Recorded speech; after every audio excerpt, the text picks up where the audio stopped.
Hey everyone and welcome back to Let's Play Shadowrun Hong Kong. What are we doing today? Good question. I think we're talking to a whole bunch of people. I'm guessing. We're probably going to have to. Wonder how he's doing. Wonder how my pockets are doing. 2,000, that's not enough. Did I look at that last time? I don't know. Oh, I know what I should be doing. Going to talk to everyone in there. I'm pretty sure I haven't asked them how they thought the last mission went. Oh. Apparently we're having a party. So Isabel found something maybe? Wow. Dick attitude. Isabel, you look like you have something to tell the class. I've been doing my homework on Josephine's song and song mechanical services. Spill it. Okay, smoke him if you got him, because there's a lot to go over. Oh, yeah, okay. We are going to be talking all the episode today, it seems. In 2011, Song Mechanical Services was a D-level corp floundering in the shallow end of the Hong Kong corporate pool.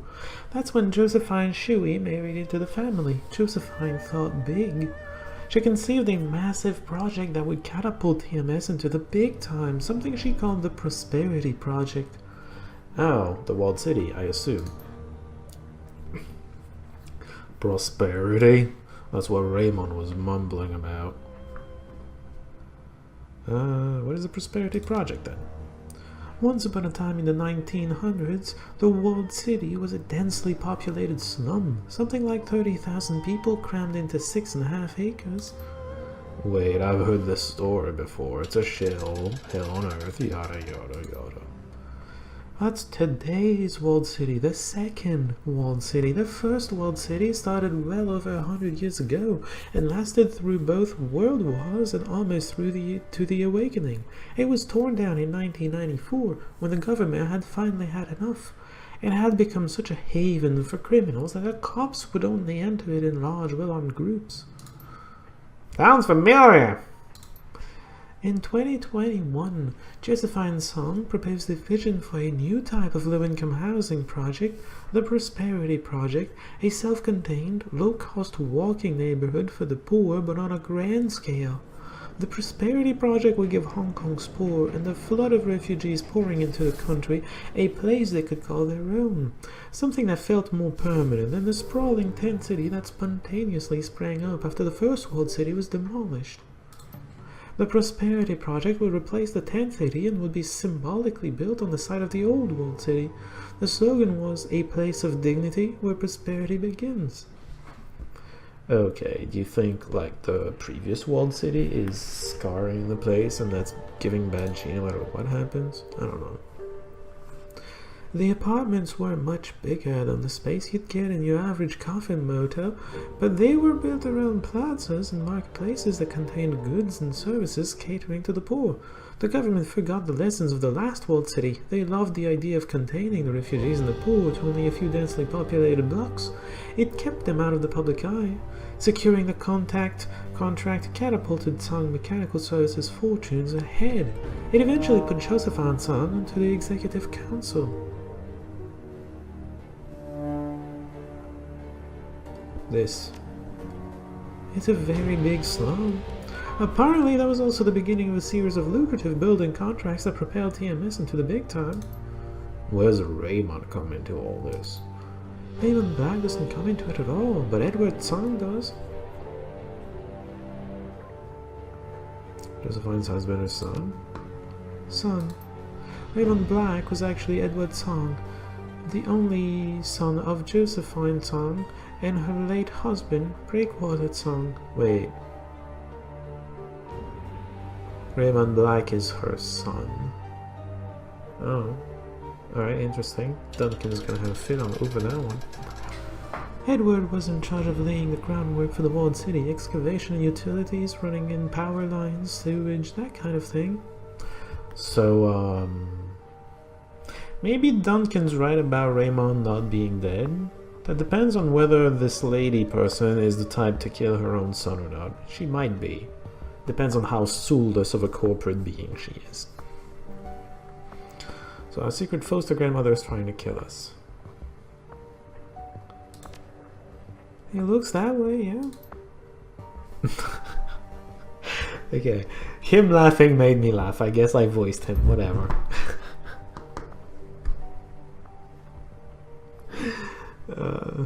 Wait, this doesn't make any sense. Remember that massive grey water leak that flooded the basement back in 48?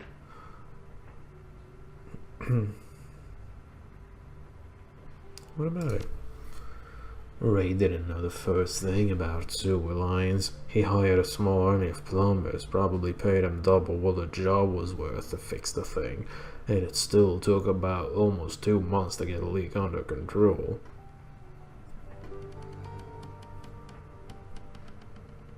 Not much of a utility expert, huh? So, if this project was not in charge of the utilities for the project, what was he doing down there? I don't know, but Edward's song disappeared from the public eye shortly after Prosperity was completed, around 2031. That's about the time he moved to Seattle, around 7 years before he found us. But what happened in the walled city? And what would make Raymond want to go back in there now after all these years? He was talking about some unfinished business, so I guess, you know, unfinished business. What do you want from me? Let's make money! I don't know. I intend to find out, actually. This is intriguing. For karma. I don't know why. Okay. Do I have the optional objective of getting... Yeah, I have the optional objective to get some rest. Well, let's take a look at the emails and whatnot. Inbox for new messages. Out of town. Data retrieval. Do you think those are missions? Kindly check. Yeah, those are missions. Oh. Well, maybe they are. I'm not in Harroway right now, so don't bother coming to see me. We'll talk when I return. Please continue with our business ventures in the meantime. You got it. I hope you're enjoying your newfound success in the shadows. I've got another job for you, and that should prove very lucrative indeed. I've been contacted by an employee of the Eastern Tiger Corporation, and he needs you to steal some research data and biological samples from his employer. The man's name is Tygath Wright. Until recently, he was a researcher on a genetic engineering project, and he was cagey with the details, but I gather that it centered around phenotypic alteration in postnatal genetic enhancement. Unfortunately for Wright, he's got a conscience, stupid man. Luckily for us, he's willing to pay to have his conscience assuaged. Wright's project was apparently quite horrible. Experience on living children, total disregard for biomedical ethics and safety, and when Wright raised the concerns, he was taken off the project. He's decided to step outside the bounds of the law and expose their wrongdoing to the world. The snag, you see, is that his wife and child live in Seoul. Not quite the heart of Eastern Tiger's power, but close enough. He's afraid that if he releases the information himself, they'll be taken prisoner and used as leverage. The idiots should have thought of that before, but that's not our problem. The samples and data are currently on an Eastern Tiger cargo ship, the MV Nalchi, sailing near Hong Kong on their way to Seoul. The storm slowed the ship down so you don't have to go right away, but don't take too long. Once you have the data and samples, you're to call Wright. I've attached his number. He'll give you instructions on how he wants the information leaked. When you're ready, let me know. I'll arrange transit with Captain Jomo. He's a local Lohojowa pirate and smuggler, but don't let that put you off. He's as good as they get, and he'll have you land ship without incident. I'll go back. I'm not taking that run just yet. Jobs Directory, Shadowrun, I'm not voicing any of that. Typhoon stalled offshore, which probably has to do with the boat that got stalled. Blah blah blah blah blah. I'm not voicing any of that. Cartoonified. You're the best, man. J-pop, yay! Same mechanical services. A rising star. Why are we talking about that? Excuse me, Crown. Accountant. Joseph. Oh, hey, we get to see her.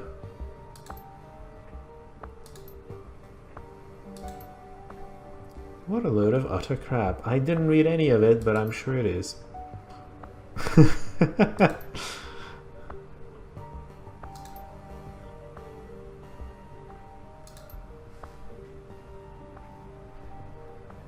What? Wait, what? Interesting. Punk metal hardcore. Are we talking about music or something else? Okay, hold on. Trash metal, heavy metal, light metal, death metal, metal nouveau. That's French for new. That sounds amazing. Cybercore synth metal? Damn. Mesa Kampf? Mainstream. Looking for Decker. I mean, are you going to ask someone to hack one of your team members again? You must not take experimental stims during runs. You must not tamper with chemicals in secret labs. You must have a good sense of humor. Knock knock. So a good sense of humor. It's a joke, say?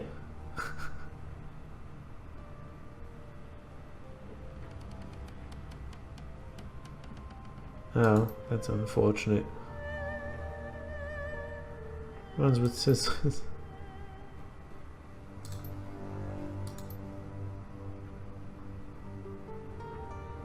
You guys are starting to get a bad rap, you know. Jinxed.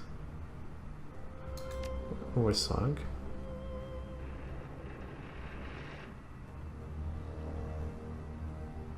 The sinking of Hong Kong.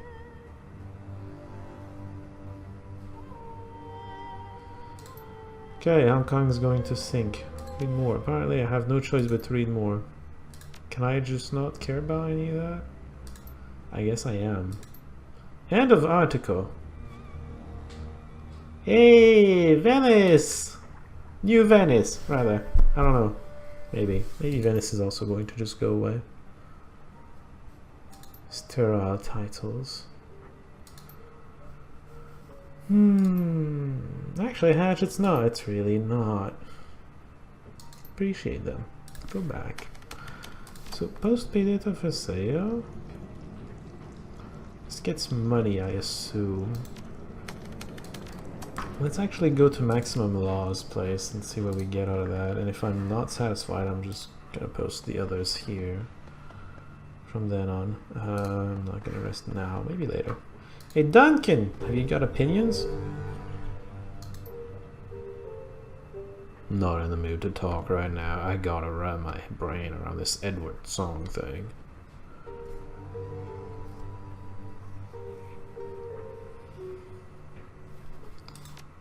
I don't know about top. Yeah, that's pretty much what I was thinking. 16 years. We lived with him 16 years and we never knew the man.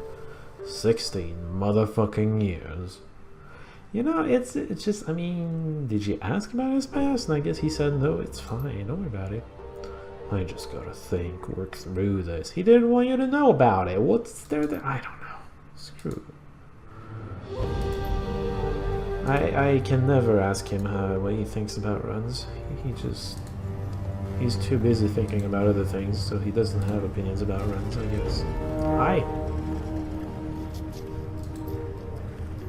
This isn't helping. I'm decking in my safe space. I'm in my safe space and it doesn't help.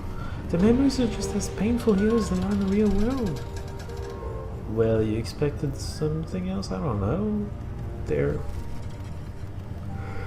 I just don't know. Whatever. Decking doesn't make you leave. Yeah, that's what I was thinking too, but whatever. I couldn't put it in words as well as the game could. No, I guess that it doesn't. It fucking should though. I can't handle not having a way to escape from this. You do have a way, you're just refusing to use it, which is good. Don't delete them, please. I don't know, okay? I just don't. You know what? Hang on.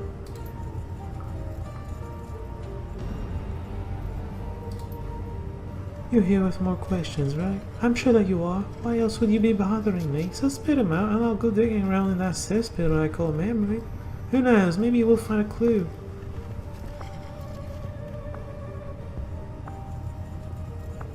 Oh no, it is, we're on the same side here.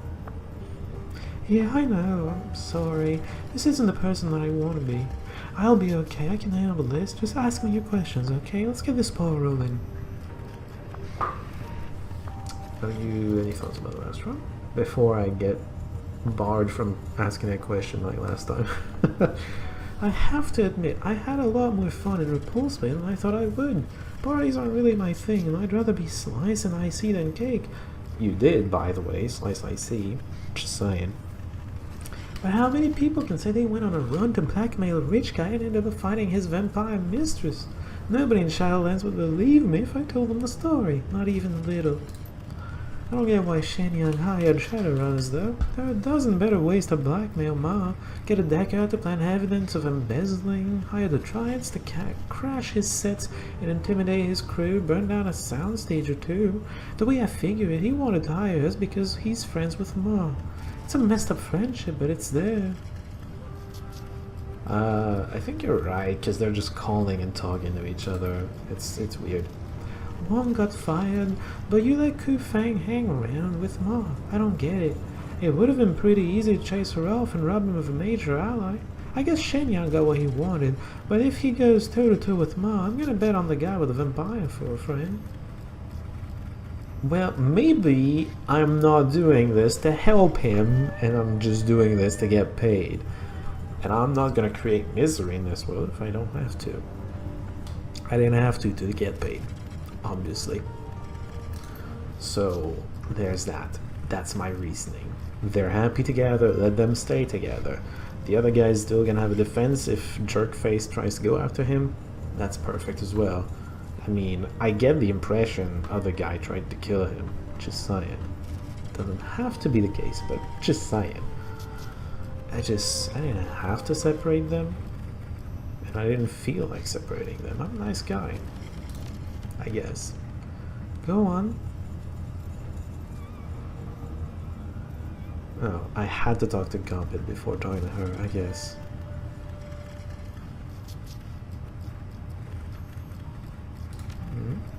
Yeah, I'm not surprised. Why are you telling me about it?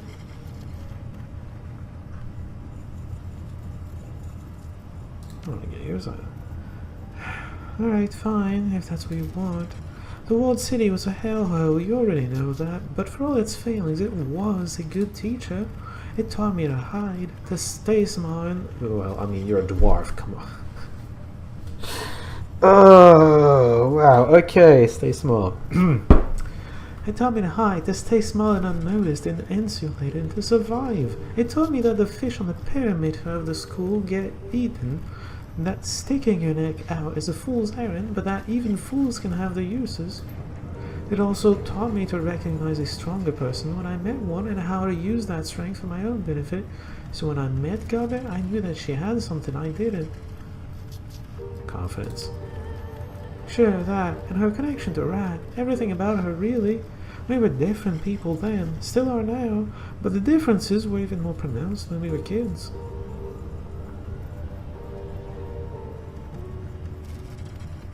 Care to elaborate on that?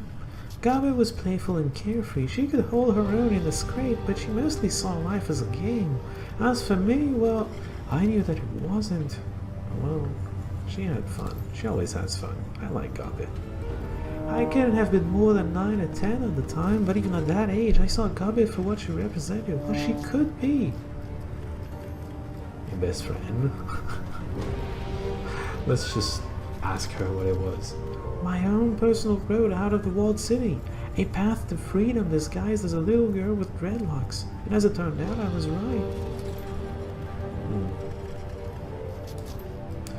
Ever since I unlocked these damned memories, I can't go 10 minutes without thinking about what might have happened if I hadn't followed Gobbet out of that place. It's like a vicious cycle, running over and over in my head. I hate it, but it won't stop. I feel guilty. Guilty about what? Leaving your parents behind? Gobbet would have said no anyway.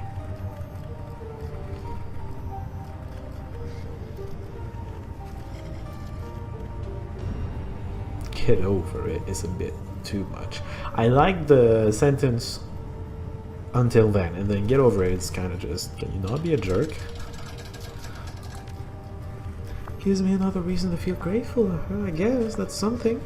I've always known that I owed Duncan, but now I remember how much and why. Anyway, that's my side of the story. I hope that it satisfied your curiosity. Now let's move on.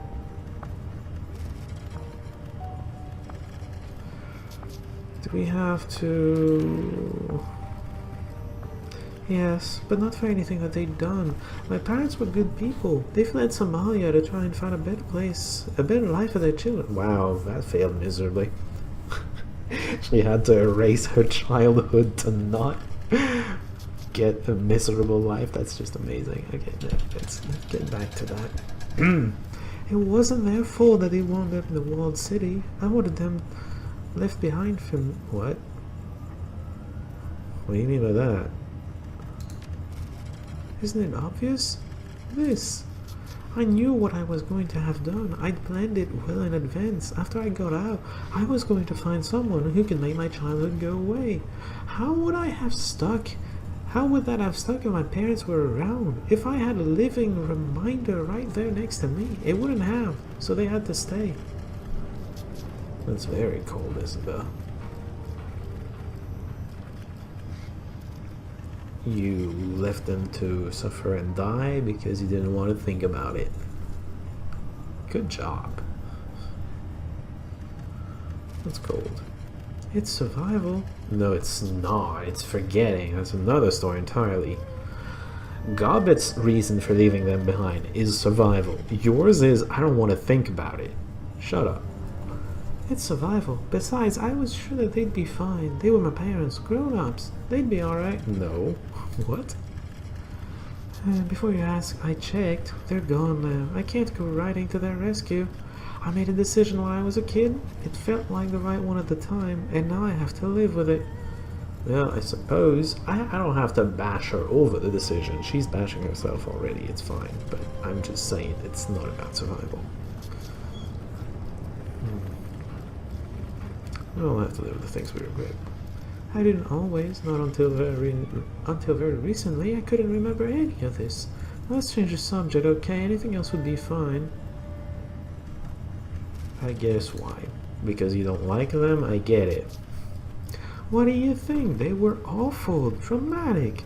I'm not talking about personal trauma here. I was fortunate enough to avoid the fates of many of my peers. Yeah, I mean... I think it's not a very healthy way to deal with this situation, but maybe that's just me. I didn't get pressed into service in the brothel. The organ leggers didn't get me. I only had to watch one of my siblings die. So yeah, could have been worse. But that doesn't make an early life in the walled city any easier to bear. I mean, it did make it easier. Would have been a lot harder to bear if other things happened. You had siblings? That's the first I hear of them, I think. Yes, my older brother, Cabdal, heroin overdose. He was 19, almost the same age that I am now. Oh, he was much older. Started taking drugs. That's awful. I almost envied him. He got out easy compared to a lot of people who died in the walled city. There was no violence. He wasn't taken by organ leggers or gunned down by the triads.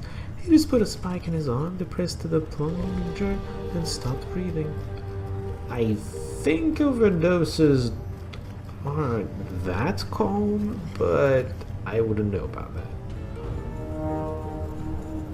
He did. He was smart about that. I survived. I don't know if that's something to feel proud of. It's just what I did. I don't think any less of Cabdal for doing what he did. I don't even know if he did it on purpose. His death was a lesson, and I did my best to learn from it. What exactly did you learn from that?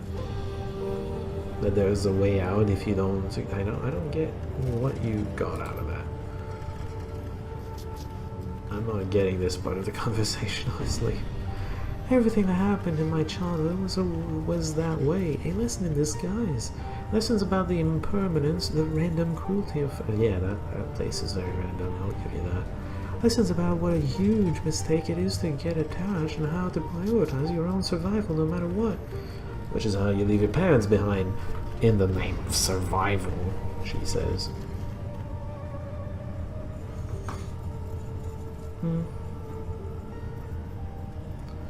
There's that too. They apply to the walled city. You're not in the walled city anymore.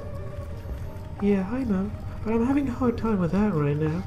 We all carry the same scars, you and me and Gunshow and Garbet. Some run bigger and deeper than others, but we've all got them. Good team! Yeah! I don't want mine anymore. And that's enough of that. Ask me something on Simplicity. I don't want to talk about this anymore. I'm gonna go. I wonder if that means I can go back to her though. Because, oh, no. I guess not. Hey, Gobbit. Favorite character. How you doing? She's doing things apparently. She's exhausted. Oh man. Partied too hard when we went to the party mission. Probably not.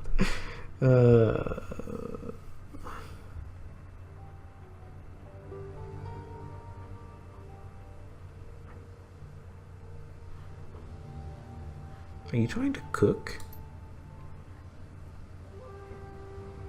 Oh, hey, Seattle! Caught me at a bad time. I was just making dinner. Or trying to.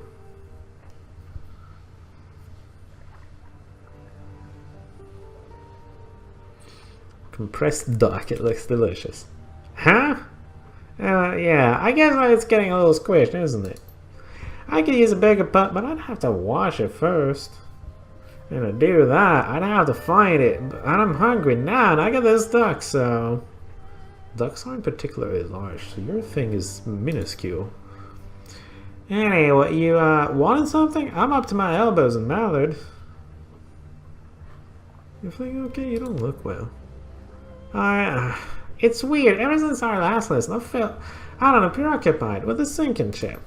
I don't really do the whole haunted by demons with my past thing. I mean, that's fine with some people, but I'm allergic to drama. Generally, when thoughts of the past get me down, I remind myself that it doesn't matter, laugh it off. Have a go and go have a snack. But this, I don't know, it's weird. Ever since our last lesson, I haven't been able to get the sinking ship out of my mind.